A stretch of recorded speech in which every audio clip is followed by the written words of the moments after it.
Prize Committee. It's nominating you for the Peace Prize, which is well deserved. ইসরায়েলের সঙ্গে যুদ্ধবিরতি হলেও সংখ্যা কাটেনি এখনো। এমন আবহে আমেরিকার প্রেসিডেন্ট ডোনাল্ড ট্রাম্পকে সতর্ক করল ইরান। ইসলামী প্রজাতন্ত্রের দেশটি বলছে এই মুহূর্তে মোটেও সুরক্ষিত নন ট্রাম্প। ফ্লোরিডায় নিজের বাড়ি মার-এ-লাগোতেও অরক্ষিত তিনি। স্বাভাবিকভাবেই প্রশ্ন উঠেছে, তাহলে কি প্রাণনাশের ঝুঁকিতে রয়েছেন মার্কিন প্রেসিডেন্ট? ইরানের সরকারি টেলিভিশন চ্যানেলে দেশটির সর্বোচ্চ নেতা আয়াতুল্লাহ আলী খামেনির উপদেষ্টা মোহাম্মদ জাভেদ লারিজানি জানিয়েছেন, ট্রাম্প ফুরফুরা মনে নিশ্চিন্তে রোদ পোহাতে গেলে তাকে টার্গেট করা হতে পারে। মার্কিন প্রেসিডেন্ট এমন কাজ করেছেন যে মার-এ-লাগোতে আর রোদ পোহাতে পারবেন না তিনি। হয়তো সূর্যের দিকে মুখ করে খালি গায়ে শুয়ে আছেন ট্রাম্প। এমন সময়ে হঠাৎ তার পেটের ওপর আছড়ে পড়ল ড্রোন। খুবই সিম্পল বিষয় এটা। 2020 সালে ইরাকে খুন হন ইরানের শীর্ষ সেনা কর্মকর্তা কাসেম সোলাইমানি।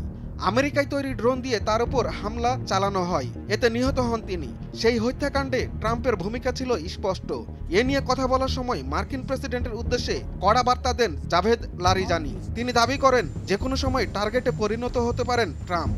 খামেনির উপদেষ্টার এই বক্তব্যের পর শোরগোল পড়ে গিয়েছে আন্তর্জাতিক ভূরাজনীতিতে।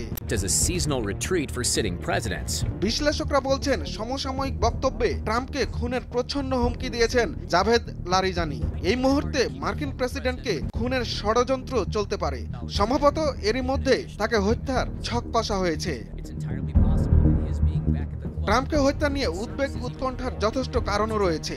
কারণ সম্প্রতি ডিজিটাল মিডিয়ায় শুরু হয়েছে ব্লাড প্যাক্ট বা আহাদে খুন ক্রাউড ফান্ডিং ক্যাম্পেইন, যার আওতায় 8 জুলাই পর্যন্ত উঠেছে মিলিয়ন মিলিয়ন ডলার। ইরানের শত্রু, বিশেষ করে খামেনিকে বিপদে ফেলার চেষ্টা করছেন যারা, তাদের বিরুদ্ধে এই ক্রাউড ফান্ডিং। দেশ বিদেশ থেকেও সমর্থন আসছে ব্যাপক।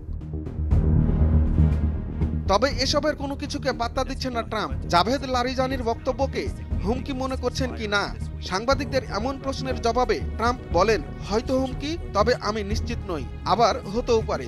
সাংবাদিকদের অপর প্রশ্ন ছিল, মার্কিন প্রেসিডেন্ট কি আদৌ রোদ পোহান?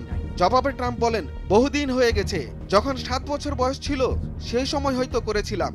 রোদ পোহাতে ভালো লাগে না আমার। সমালোচকরা বলছেন, ইতোমধ্যে বিশ্বস্ত সূত্রে বার্তা পেয়ে গেছেন ট্রাম্প, তাই আগেভাগেই সতর্ক হয়ে গেছেন তিনি। দুরুল হক, ভোরের কাগজ।